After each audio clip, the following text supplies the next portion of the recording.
Écoutez, nous venons parce que la République démocratique du Congo a demandé et obtenu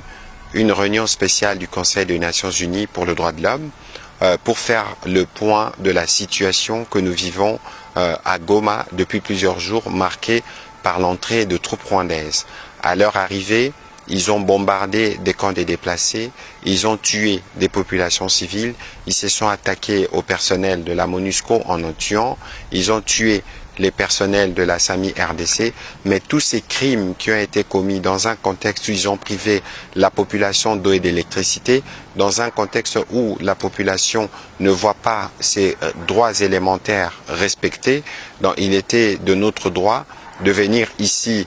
au Conseil de droits de l'homme pour discuter justement du sujet avec toutes les conséquences qu'il y a sur les droits de l'homme en République démocratique du Congo, avec le besoin d'obtenir un mécanisme qui nous permettra d'envoyer des enquêteurs sur place et être en mesure de faire les bilans. Parce qu'aujourd'hui, nous parlons de plus de 3000 morts et tout ça n'est que provisoire parce que nous devons savoir effectivement combien de Congolais sont morts. Ça, c'est ce qui est prévu demain. Mais entre-temps, aujourd'hui, nous avons eu l'occasion de faire un briefing avec toute la presse internationale ici accréditée pour qu'elle puisse comprendre le contexte de ce que nous sollicitons